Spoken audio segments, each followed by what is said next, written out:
ঘুম থেকে উঠে দেখি ঠাকুমা নেই ঘরে। সারা বাড়ি আমি খুঁজে বেড়াই ঘুরে ঘুরে। সকাল থেকেই বাড়ির থমথমে পরিবেশ। বাবাও চুপচাপ, মায়ের মুখটাও গম্ভীর বেশ। চুপি চুপি বাবাকে জিজ্ঞাসা করলাম, ও বাবা, ঠাকুমা কোথায় আছে? বাবা বলল, ঠাকুমা দেশের বাড়ি চলে গেছে। হঠাৎ করে ঠাকুমা কেন গেল দেশের বাড়ি?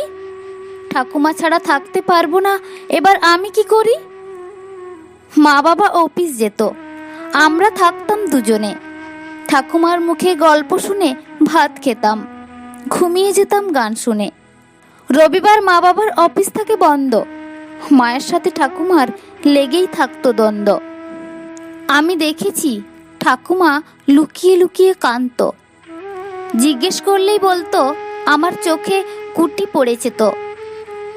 অনেক বছর হলো, ঠাকুমার নেই কোনো খোঁজ। ঠাকুমার কথা আমার মনে পড়ে রোজ। হঠাৎ একদিন বাবার মোবাইলে এলো একটা কল। কে জানে কি বলল, বাবার চোখ করে ছলছল। বাবাকে জিজ্ঞাসা করলাম, কে ছিল, কি বলল তোমাকে? বাবা বলল, তোর ঠাকুমা খুবই অসুস্থ, এক্ষুনি যেতে হবে আমাদেরকে।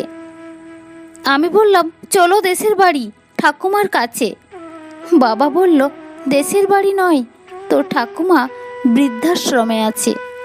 রেগে গিয়ে বললাম, এত বছর আমাকে মিথ্যে বলেছিলে, দেখবে তোমাদেরকেও ছেড়ে আমিও যাব একদিন চলে।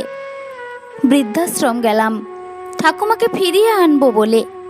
গিয়ে দেখি চিরকালের মতো ঠাকুমা আমাদের ছেড়েই গেছে চলে। একটা চিঠি ঠাকুমা রেখে গেছে আমার জন্য। ঠাকুমার চিঠি পেয়ে আমি হলাম ধন্য। চিঠিতে লেখা আছে, প্রতিশ্রুতি দে দাদু ভাই, আমাকে প্রতিশ্রুতি দে, কোনো দিন বৃদ্ধাশ্রমে পাঠাবি না বাবা মাকে। তুই ওদের একমাত্র সন্তান, থাকতে পারবে না তোকে ছাড়া। আমার সব কিছু থেকেও বৃদ্ধাশ্রমে ছিলাম হয়ে সর্বহারা। দে দাদু ভাই, কথা দে আমাকে, কোনো দিন দুঃখ দিবি না ওদেরকে। কথা দিলাম ঠাকুমা, কথা দিলাম তোমাকে, কোনো দিন বৃদ্ধাশ্রমে পাঠাবো না মা বাবাকে।